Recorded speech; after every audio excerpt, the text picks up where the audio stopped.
When it comes to ADHD, people can either take meds or fight ADHD through other natural ways like exercising, meditation, practice, etc. You can also tackle ADHD both ways, on medication and using alternative methods. Most people don't prefer going through the medical route because of the side effects involved. Having ADHD means learning how to concentrate and how to focus. Yes, medication might help achieve this, but you could start by trying alternate methods. In this video, we will explore the alternative treatments for ADHD that can be done prior to medication or while on medication, so make sure that you watch it all. First on the list is cognitive behavioral therapy. It is no wonder adult ADHD patients suffer dangerously low self-esteem and perpetually negative thoughts, considering all the mistakes, mishaps, and missed deadlines over the years. Cognitive behavioral therapy, or CBT, focuses on identifying and altering behaviors and exploring your thoughts, feelings, and the causes of all the above. Consider it brain training for ADHD. ADHD is a chronic, persistent delay of self-regulation skills, including executive functioning skills. Individuals who grow up with ADHD, mainly if it has gone undiagnosed, face more frequent and frustrating setbacks in life situations, on the job, social interactions, and the everyday organization. CBT doesn't treat the core symptoms of inattention, hyperactivity, and impulsivity. Instead, it intervenes to improve daily life struggles such as procrastination, time management, and other common difficulties. CBT has earned its name for being a popular form of therapy for a variety of psychological disorders, including anxiety and depression. It has also given a great hand to the ADHD world, as CBT is increasingly being used to help treat symptoms of ADHD in both children and adults. The second alternative method on our list is child-parent behavior training. Behavioral parent training, or BPT, is a program that allows parents to learn ways to help their child behave better. BPT is done under a mental health professional who meets parents in person, groups, or through video call. Parents need to find a BPT that fits the essential needs of their family. A child learns to cope with their emotions while identifying and trying to change any problematic behaviors with behavioral interventions. This training can occur with parents, teachers, and therapists too. Parents of teens with ADHD are taught techniques that will work for older children. BPT for teens uses marks like a loss of privileges or having teens do chores instead of timeouts. Parents and their teenagers meet with a mental health professional to find answers to problem behavior. They set targets, such as better grades in school, so that the teen can be awarded things that they enjoy doing, such as being able to go out with friends. BPT is no joke, and using the skills learned in BPT takes a lot of hard work. But parents who use what they have learned regularly will see better behavior in their children. They will also see an improved relationship with their parents and siblings. The third method on our list is Elimination Diets.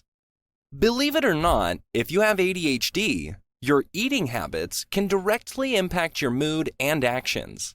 The most common elimination diet touted to help people with ADHD outs specific foods from the diet to eliminate potential allergens that occur naturally in food. An elimination diet is supposed to encourage people with ADHD to dodge food additives like artificial flavors, colorings, sweeteners, preservatives, and foods containing salicylate. Treating ADHD is complex. While dietary practices like these may sound promising, a cure for ADHD is not as straightforward as simply trying a new diet. To boot, elimination-based dietary approaches for ADHD don't really hold up scientifically. However, while there is no conclusive evidence that elimination diets help treat ADHD symptoms, it is clear that what you eat can impact ADHD symptoms for better or worse.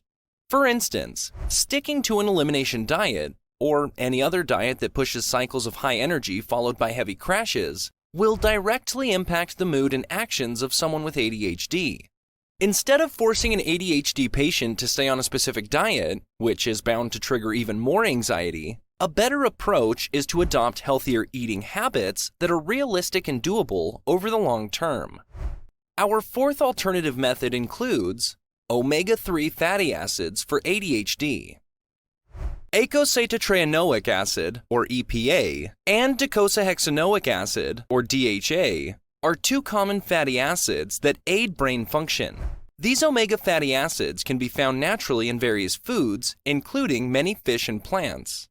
Having enough of these fatty acids is essential for optimal brain health. Fish oil serves omega-3 fatty acids that help the brain and nerve cell function. The body cannot produce omega-3 fatty acids by itself, so people have to get them through food, supplements, and vitamins.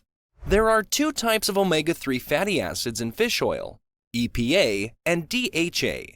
The best supplements have 2 or 3 times more EPA than DHA. While the evidence of the role of omega-3 in treating ADHD symptoms is currently inconclusive, the benefits of omega-3 fatty acids are clear. A 2018 review of several studies impacting children with ADHD undergoing omega-3 treatment, for example, found some evidence to support the role of the nutrient in ADHD treatment, while a similar review in 2017 found otherwise. Our fifth method consists of brain training programs for ADHD. Brain training for ADHD sees its peak days with growing popularity and availability, which you can locate on smartphones, computers, tablets, and beyond. Common executive functioning challenges among people with ADHD, such as attention, impulsivity, and working memory, are claimed to be numbed with brain training systems. While many programs have layouts that look and feel like video games, these brain train programs are designed to exercise specific brain functions. Programs aim to change physiological activity by monitoring brain waves. They generally fall under neurofeedback and cognitive training, which focuses on improving specific brain skills like problem solving and reading comprehension, mainly through games and other exercises. Whether brain training definitively works to improve ADHD symptoms, however, is still being explored. The bottom line is that research support for both stimulant medication therapy and behavior therapy is more vital than it is for neurofeedback.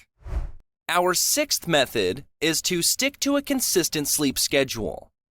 You're more focused, energized, and attentive with consistent and adequate sleep. This applies to both children and adults.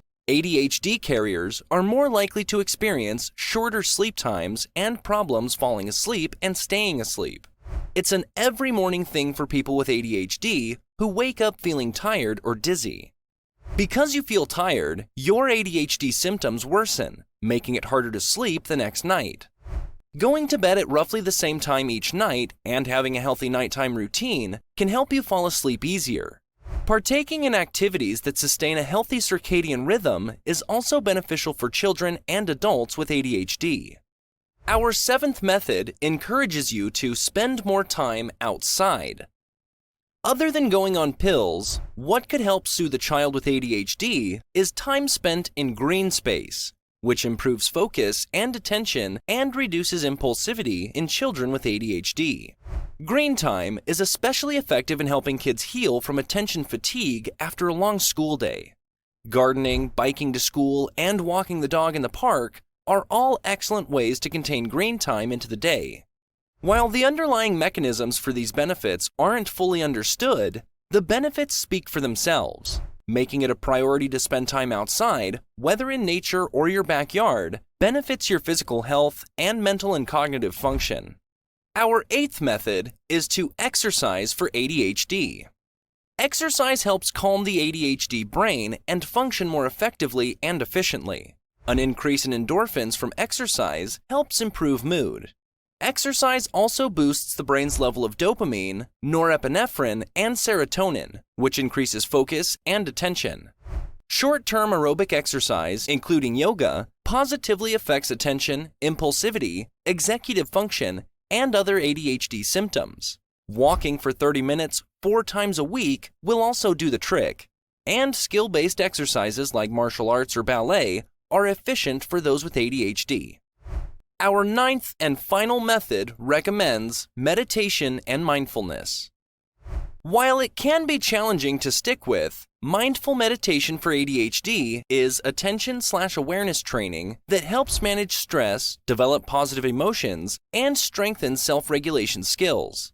The ultimate goal of meditation isn't to silence your mind, but to internalize and live by the concept that you are not your thoughts. Any silent meditation would work to become more aware during daily activities. In other words, you stay at the moment as much as possible. Researchers wrote in a 2015 review of multiple similar studies that mindfulness supplies promising preliminary support for its efficacy in treating ADHD symptoms.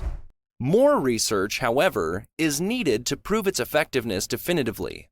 A new line of research is digging into how mindfulness, learning to sharpen focus, raise awareness, and practice self-control through breathing and meditation may help handle the symptoms of ADHD. One small study found that the kids had fewer symptoms when both children and their parents finished an 8-week mindfulness training program, and their parents felt a loss of the stress that usually comes with their role.